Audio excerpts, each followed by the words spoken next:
Hi, these comments are for ZA. I am Michael from OTC, OnlineTOEFLCourse.com, and you're doing your regular speaking daily, your daily integrated speaking practice here. I have the rubrics in front of me, and I'm getting ready to listen to your practice test.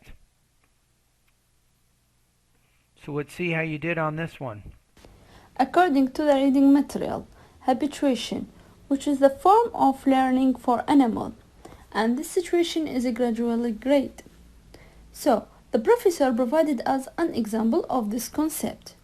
I wouldn't say so. I would say in addition, the professor blah blah blah. So show how the information in the listening adds to the information in the And reading. he mentioned about the situation of the dog Birari. When he lived in area, there are a lot of people that passed, go and come in this area.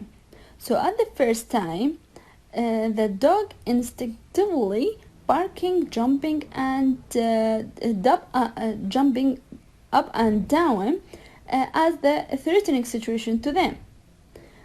And also they keep their eyes on the people.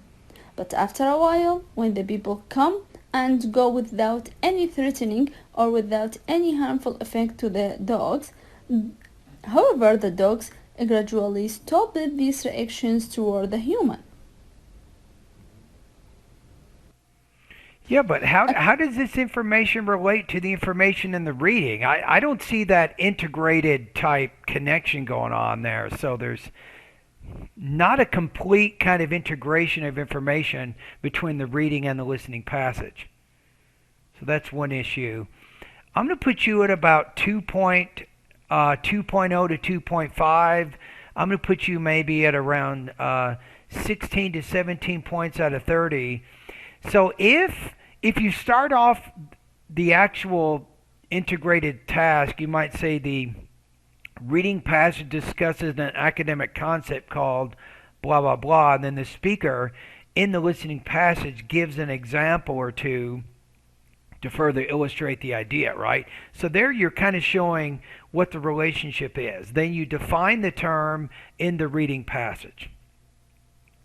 Now, as you define that term, there's some key words in there that you can probably use as you talk about the example and show how the example illustrates these key points so we can see what the relationship is between the reading and the listening.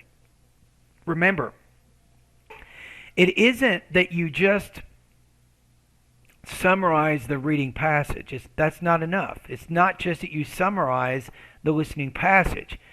It's called integrated speaking, which means that you need to show how the one source is related to the other. So you can do a little bit better job on that. I think also you had quite a few problems with delivery. So in this case, I want you to review the lessons on both intonation and thought groups and blending. The intonation lessons are 36 through 40, and then the lessons on thought groups and blending are lessons 41 through 44. Now, to help you better integrate your ideas, go to the speaking section of my online course. I want you to review the lesson. It's called TOEFL Integrated Speaking Strategies. And that might give you some general tips on how you can maybe integrate the information a little bit better. All right, and thank you for doing this practice test.